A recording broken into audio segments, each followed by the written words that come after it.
Hi అండి. మేము హైదరాబాద్‌లో ఫ్రెష్ వెజిటబుల్స్ అనేవి డిస్ట్రిబ్యూషన్ చేస్తాము. డైరెక్ట్‌గా కస్టమర్స్‌కే. అంటే మేము ఎక్కువ ఎక్కడ చేస్తామంటే అపార్ట్మెంట్స్ దగ్గర మాత్రమే చేయగలుగుతాము. అంటే మేము ఇట్లా డిస్ట్రిబ్యూషన్ చేయాలంటే కంపల్సరీ అపార్ట్మెంట్స్ అయితేనే మాకు సెట్ అవుతది. మీకు హైదరాబాద్‌లో అసలు మనకి ఫ్రెష్ వెజిటబుల్స్ అనేది దొరకడు కష్టం. కంపల్సరీ మనకి 1 డే ఆర్ 2 డేస్ బిఫోర్ ఉన్నవే ఎక్కువ ఉండడం జరుగుతది. అలా తెంపిన తర్వాత అవి మనకి మన దగ్గరికి వచ్చేసరికి అట్‌లీస్ట్ ఒక 1 ½ డే అన్నా పడతది. సో, ఎందుకంటే పక్క రాష్ట్రాల నుంచెల్లి మనకి కూరగాయలు రావడం జరుగుతది ఎక్కువ శాతం. సో, దానివల్ల మనకి ఫ్రెష్ వెజిటబుల్స్ అనేవి దొరకడం కొంచెం కష్టం.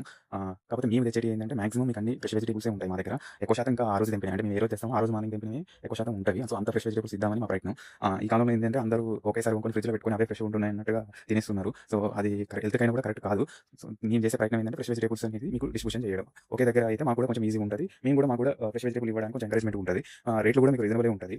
ఫ్రెష్ అలానే ముదురుగా ఉండకుండా లేతగానే ఉంటాయి. అంటే ఏదైనా కూడా మిర్చి అయినా, బీరకాయ అయినా, బెండకాయ అయినా ఏ ప్రొడక్ట్ అయినా కూడా మనకు అంటే ముదురు కాకుండా లేతగానే ఉంటాయి. ప్లస్ ఫ్రెష్‌గా ఉంటాయి. సో, ఇదైతే మాత్రం కంపల్సరీ. సో, ఇట్లాంటివి కావాలి. ఇట్లాంటి ఫ్రెష్ వెజిటబుల్స్ కావాలి. ఏ రోజు మాకు ఎక్కువ లాంగ్ డ్యూరేషన్ తెంపినవి కూరగాయలు కాకుండా ఎప్పటికప్పుడు తెంపినవి ఎక్కువ మాకు కావాలి. మాకు అవి దొరకట్లేదు. అవైతేనే కావాలి అని అనుకుంటే మీరు కామెంట్ సెక్షన్‌లో మీ ఏరియా చెప్పండి. నేను తర్వాత మీకు రిప్లై ఇస్తాను. ఒకవేళ మీది అపార్ట్మెంట్ అయితేనే చెప్పండి. అదే వేరే అయితే మాకు అట్లా వర్కౌట్ అవ్వదు. అపార్ట్మెంట్స్ అయితేనే. కొంచెం మీరు మాట్లాడుకొని ఇట్లా ఫ్రెష్ వెజిటబుల్స్ అని మీ అందరూ ఏమన్నా మాట్లాడుకుంటే మీకు బెస్ట్ అనుకుంటే ఒక వారం చూడండి. మీకు నచ్చితేనే కంటిన్యూ చేయండి. Thank you so much.